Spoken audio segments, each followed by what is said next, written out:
আসসালামু আলাইকুম রহমতুল্লাহ। আলহামদুলিল্লাহ ওসলাতু ওয়াসসালামু আলা রসুলিল্লাহ।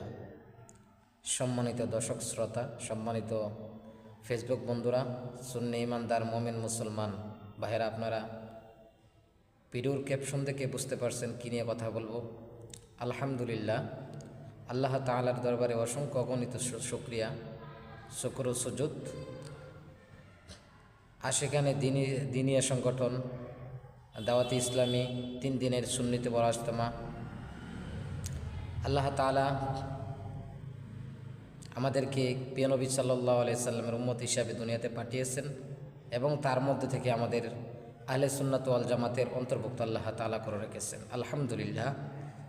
সম্মানিত দিনী ভাইয়েরা, সুন্নি ভাইয়েরা, আপনারা জানেন আমাদের আহলে সুন্নাত ওয়াল জামাতের একটি সংগঠন দাওয়াতে ইসলামী, তারা কিন্তু অনেক দিন যাবত আহলে সুন্নাত ওয়াল জামাতের কাজ করে যাইতেছে খুব আন্তরিকতার সাথে। তারা, আপনারা জানেন যে তারা 3 দিনের সুন্নিতে বড় একটি ইজতেমা দিয়েছেন।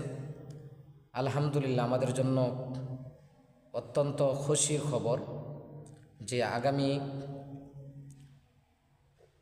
19, 20, 21 ডিসেম্বর ঢাকা এয়ারপোর্ট এবং হজ ক্যাম্পের সংলগ্ন এই 3 দিনের সুন্নিতে বড় ইজতেমা হবে। আপনারা যারা যাইতে চান তারা বিভিন্ন জায়গা থেকে, খারেরা বাস স্টেশন থেকে, তন্তর বাস স্টেশন থেকে, বিভিন্ন জায়গা থেকে বাস যাবে।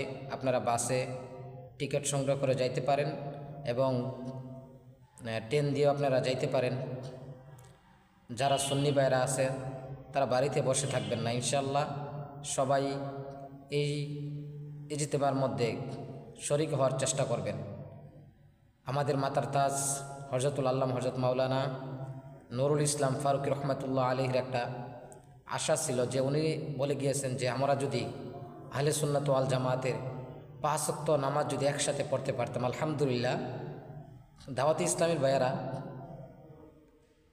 ফারুকী রহমাতুল্লাহ আলাইহির মনের আশা পূরণ করেছেন। আলহামদুলিল্লাহ, আল্লাহ তাআলা যেন আমরা যেন কিয়ামতের আগ পর্যন্ত আমরা যেন এই দাওয়াতি ইসলামী এবং বিশ্ব ইজতেমা, সুন্নিতে বড় বিশ্ব ইজতেমা আমরা যেন কিয়ামতের আগ পর্যন্ত যেন দায়মার কায়েম রাখতে পারি। আল্লাহ তাআলা যেন দায়মার কায়েম রাখেন। সবাই যার যার জায়গা থেকে আপনারা যাওয়ার চেষ্টা করবেন। আশিকে রাসূলের ইজতেমা, এখানে আলহামদুলিল্লাহ অত্যন্ত সুন্দর পরিবেশ। সবাই 5 ওয়াক্ত নামাজ যেভাবে পড়ে আপনার দেখলে মনটা ভরে যাবে।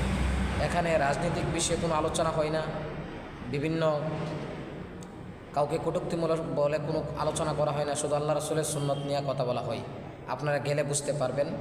আলহামদুলিল্লাহ, দাওয়াতি ইসলামী ভাইয়াদেরকে আল্লাহ তাআলা কবুল করুক এবং আহলে সুন্নাত ওয়াল জামাতের অন্তর্ভুক্ত হিসাবে আল্লাহ তাআলা যেন কিয়ামতের আগ পর্যন্ত যেন তাদেরকে যেন এইভাবে দিনে খেদমত করা যেন যাইতে পারে। আলহামদুলিল্লাহ। আসসালামু আলাইকুম ওয়া রাহমাতুল্লাহি ওয়া বারাকাতুহু।